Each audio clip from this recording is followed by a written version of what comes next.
All right, folks, this is No Sleeves McGee back after a week off. Uh, well, last weekend was Nerds International virtual convention, our first ever. So for the whole weekend, I was busy playing in games and running one game, one of which, the game I ran was actually Wiseguys, another playtest. This one being the adventure for the demo kit that we're working on, and hopefully will be finished soon. So yeah, that's why I did not record an episode last week. Usually I do it on Fridays, but yeah, even that day I was busy. We had someone come install our dishwasher, so that's what happens. But yeah, I'm back this week, and what do we got? Yeah, the play test. So I started playtesting Wiseguys back in November at Con on the Cob. That was my first time, and that went well too. Mainly playtesting the heist rules that I came up with, which is basically a variation on the dramatic task, but with a more cooperative angle to it. So it's been 3 times now that I've ran this. It always turns out differently, always fun, always fast. Like I said, the first couple times, the first time was with a big group. I think I had 6 players, and because it was the first time, maybe an hour and a half. Second time, smaller group, we had 3 players, and that was all done in half hour. And there's still some tension in there, which is what I wanted.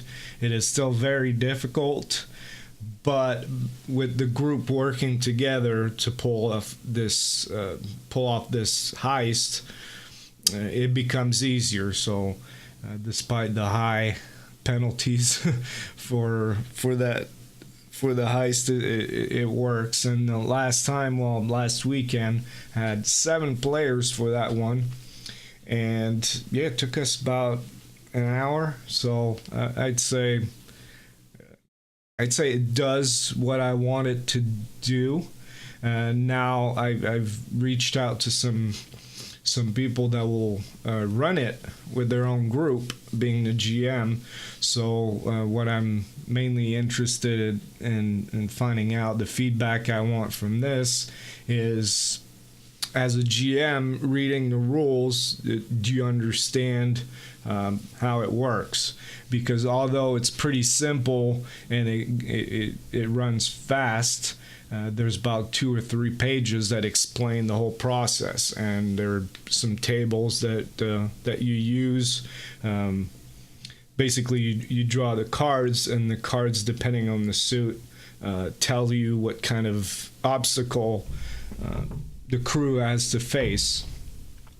So that's the thing, huh? I mean, even when I write adventures, it's like what's in your head once it goes onto the paper, does it make sense to other people? I mean, to me it makes sense, but a bit of a weirdo sometimes. So, it's about finding, because if you write something and nobody understands what it means or how to use it, it's totally useless. So I guess that's one aspect of writing this setting.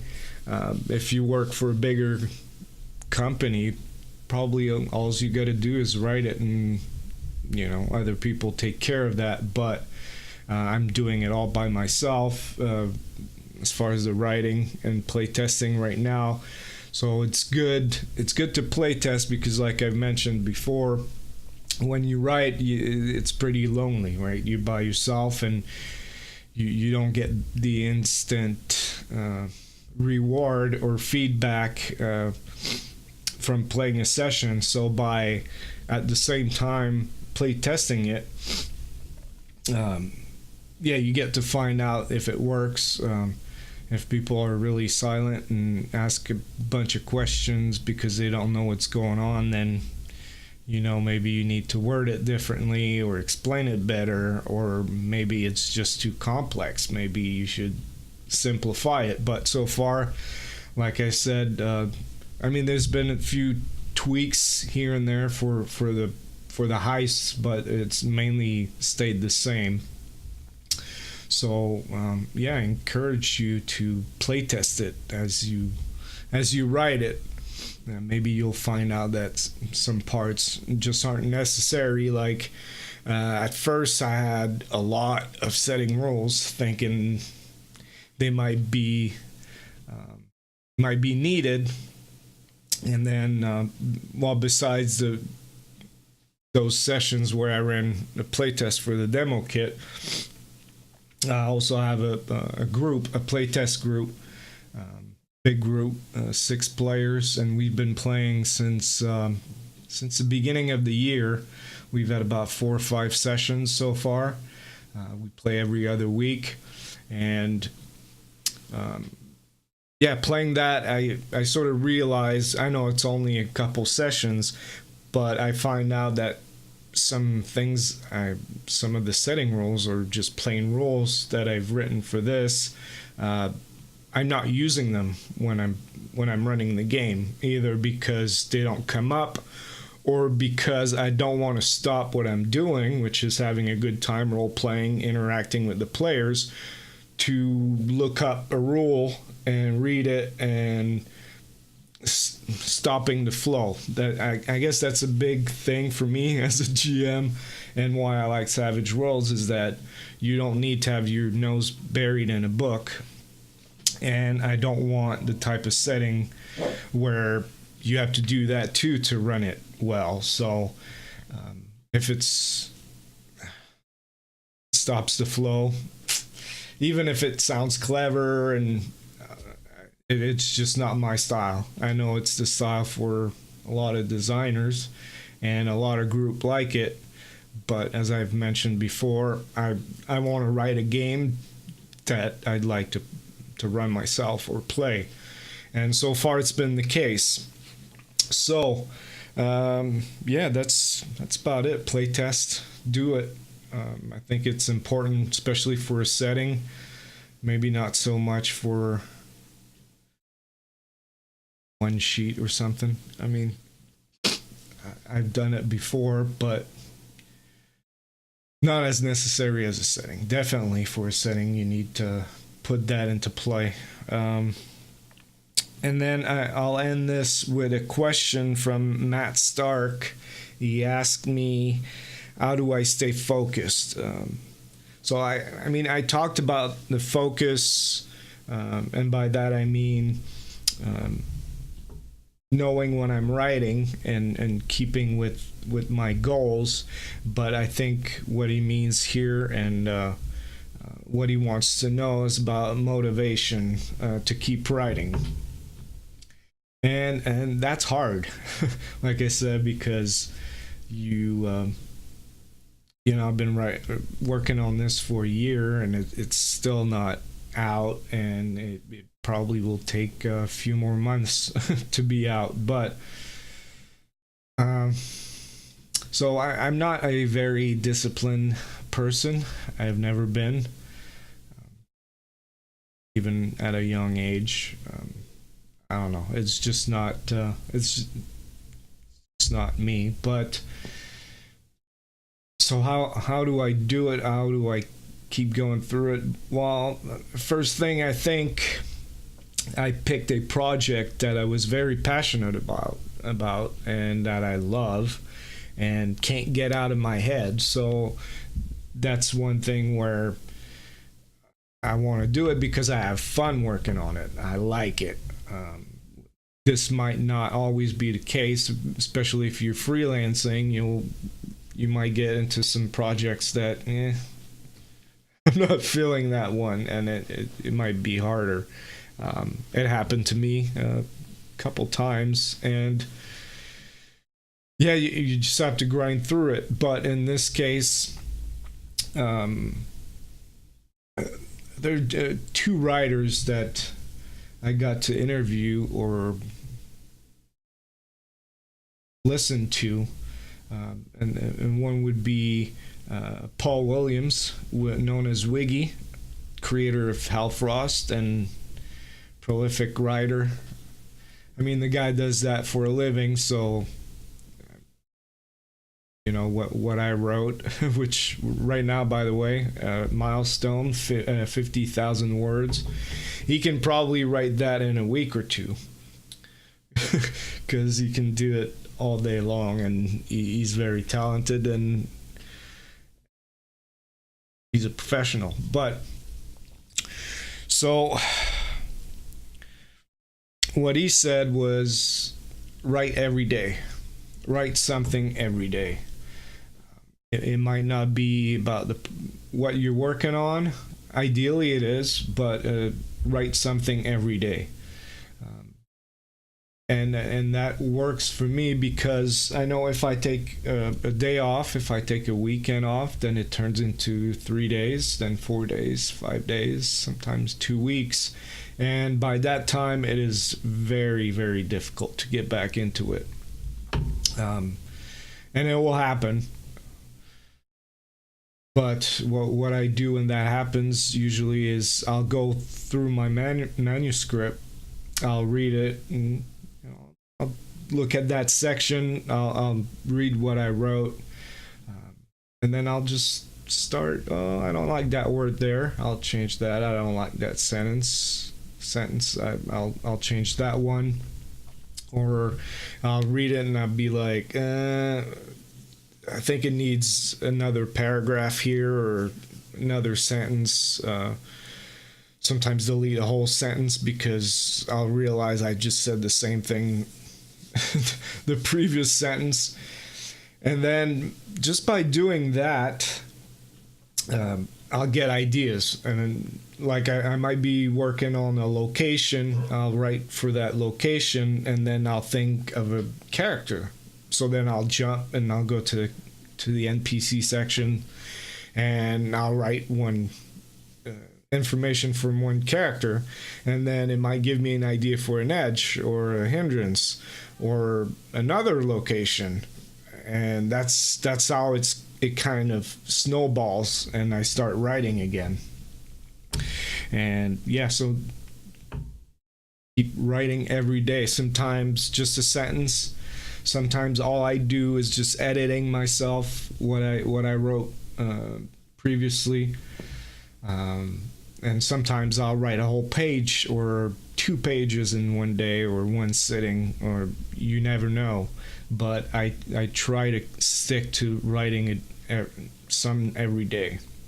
The other guy, we had him on the Wild Eye podcast a couple years ago, Ed Wetterman. ETU guy, teacher, obviously very, very smart guy. And what he said, if you want to write. Seems stupid when, just like that, but what he means by that is that, in this hobby, you've got all these GMs that think that they can do it better than a writer, or they can write their own setting, and they talk about it all the time, and it never gets done. So just do it. And then again, it's just like asking, yeah, but how do I do it? How do I write? So like I said before, one sentence will turn into a paragraph, and a whole paragraph will turn into a page, and one page will turn into a whole chapter. That's how it works. And with a setting, I was talking to another guy who's writing a novel, and he says that for him, writing a setting would be a lot harder. And I mean, I have to take his word for it because I've never written a novel, but to me it feels like if you're writing a novel, you'd be going in sequence. You know, if you're stuck somewhere, you have to pick from, you know, you have to start from where you ended. But with a setting, if one day I might be writing about NPCs and the next locations, and or it could be one of the mob tales, or I could be working on one of the generators I've got, or adding on to the gear list, rewording some hindrances and edges and all that stuff. So maybe actually that's something I wanted to talk about, and I think I'll keep it for the next episode. Edges and hindrances, how to design them, or at least how I design them, the whole philosophy behind them, what I try to do, and how much is too few or how much is too many, that type of thing. What to put in them. Excuse me. So, yeah, I mean, like I said, 50,000 words, which would amount to over 100 pages. Then if you add artwork and all that, I mean, it's probably quite a few more. So I'm pretty proud of that, and by now it's even a couple thousand more words that I've got in there. I know. A friend of mine was telling me, well, why cutting back right now? But it's like now I'm at a point where when do I stop? You know, because I'm writing all the locations like a gazetteer for Vegas, inspired by the true Vegas, of course, and I've done my research. And again, yesterday, I'm on a Facebook group about gangsters and mobsters, and I met a lady on there, and she lives in Vegas, and I've been trying to get insider information about Vegas, so I just picked her brains about the bad neighborhoods in Vegas, and if there was a a little Italy in Las Vegas, that type of thing. From my research, it said that no, there's no such thing, and she confirmed that. So, but I still want one. You know, I don't want Brooklyn and New York City or Chicago in there, because that's not the point. Maybe for a source book at some point, but it would still be neat to have some type of hub for the Italians to hang out, because in Wiseguys they're flooding Las Vegas from all over the country. Something else I found too by doing more research, actually I knew from before, but I've forgotten about it. There are flood channels running underground, under Paradise, under the Strip, and there are some people living there. So yeah, maybe you don't have to go out in the desert to bury a body or, you know, whack someone. You can just go there, and that opens a lot of possibilities. So yeah, that gazetteer keeps growing and growing, and you know, at first my idea was for this book to be a bit light, but now, I mean, I've got how many pages of just what people call fluff. I've got let's see, about 35 pages just of fluff, and that's just the basic kind. So know, I don't want people to have to read 100 pages of fluff just to play that game. But then again, it's such good material that I don't want to leave it out. Well, I guess we'll find out later. There might be some cutbacks. Maybe some of that material will end up being in source books, because I was thinking of releasing like mini adventures, but in that module there would also be more information about the setting, more edges and hindrances, more gear. So it'd be like a module, but that both players and GMs can use. But then again, the thing I found out with Savage Worlds is that settings sell, but adventure modules not as much. So we'll see. Right now I'm just pounding away. I just took a break actually from writing. I gotta get back to it. So until next week, hopefully you guys take care, have fun, and keep playing some games.